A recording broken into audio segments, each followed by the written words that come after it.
ಭಾರತೀಯ ಭಾಷೆ ಮತ್ತು ಉಪಭಾಷೆಗಳ ನಡುವೆ ಸಾಮರಸ್ಯ ಕಾಪಾಡಿಕೊಳ್ಳಬೇಕು ಎಂದು ಕನ್ನಡ ಪ್ರಾಧ್ಯಾಪಕ ಪ್ರೊಫೆಸರ್ GS ತಿಪ್ಪೇಸ್ವಾಮಿ ಹೇಳಿದರು.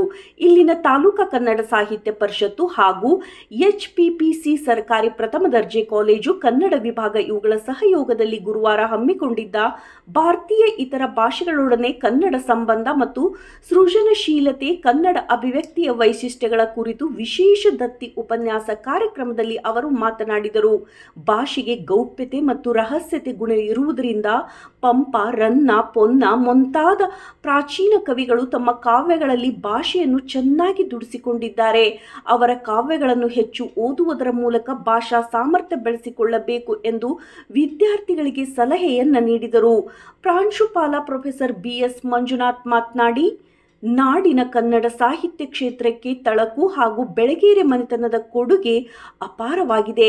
ಹಾಗಾಗಿ ಕನ್ನಡ ಸಾಹಿತ್ಯ ಪರಿಷತ್ತು ಆಯೋಜಿಸುವ ಸಾಹಿತ್ಯ, ಸಂಸ್ಕೃತಿ ಮುಂತಾದ ಕಾರ್ಯಕ್ರಮಗಳಲ್ಲಿ ಪಾಲ್ಗೊಳ್ಳುವ ಮೂಲಕ ಪದವಿ ವಿದ್ಯಾರ್ಥಿಗಳು ಉದಾತ್ತ ಚಿಂತನೆ ಬೆಳೆಸಿಕೊಳ್ಳಬೇಕು ಎಂದು ಹೇಳಿದರು. ಕನ್ನಡ ಸಾಹಿತ್ಯ ಪರಿಷತ್ತು ತಾಲೂಕಾ ಘಟಕ ಅಧ್ಯಕ್ಷ GT ವೀರಭದ್ರ ಸ್ವಾಮಿ ಮಾತನಾಡಿ, ಮಾತೃಭಾಷೆ ಬಳಕೆಯಿಂದ ಆಲೋಚನೆ, ಅಭಿರುಚಿ ಬೆಳೆಯುತ್ತದೆ. ಪ್ರತಿಯೊಬ್ಬರೂ ಭಾಷೆಯ ಮಹತ್ವ ಅರಿತುಕೊಳ್ಳಬೇಕು ಎಂದು ಹೇಳಿದರು. ಪ್ರಾಧ್ಯಾಪಕ K ಚಿತ್ತಯ್ಯ ಮಾತನಾಡಿದರು. ಈ ಕಾರ್ಯಕ್ರಮದಲ್ಲಿ ಇತಿಹಾಸ ವಿಭಾಗದ ಮುಖ್ಯಸ್ಥೆ professor Jayamma, professor KRJ Rajkumar, Kannada ಪ್ರಾಧ್ಯಾಪಕ ಪ್ರೊಫೆಸರ್ GV ರಾಜಣ್ಣ, ಇಂಗ್ಲಿಷ್ ವಿಭಾಗದ ಪ್ರಾಧ್ಯಾಪಕಿ ಶಶಿಕಲಾ, ಪ್ರೊಫೆಸರ್ M ಮುರಳಿ, ದೈಹಿಕ ಶಿಕ್ಷಣ ನಿರ್ದೇಶಕ ಪ್ರೊಫೆಸರ್ ಗಂಗಾಧರ್ ಇದ್ದರು.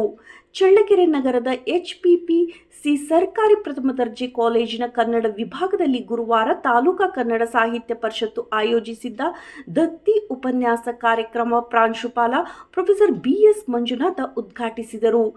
ಕನ್ನಡ ಸಾಹಿತ್ಯ ಪರಿಷತ್ತು ತಾಲೂಕಾ ಘಟಕ ಅಧ್ಯಕ್ಷ GT ವೀರಭದ್ರ ಸ್ವಾಮಿ, ಕನ್ನಡ ಪ್ರಾಧ್ಯಾಪಕ ಪ್ರೊಫೆಸರ್ GS ತಿಪ್ಪೇಸ್ವಾಮಿ ಇದ್ದರು.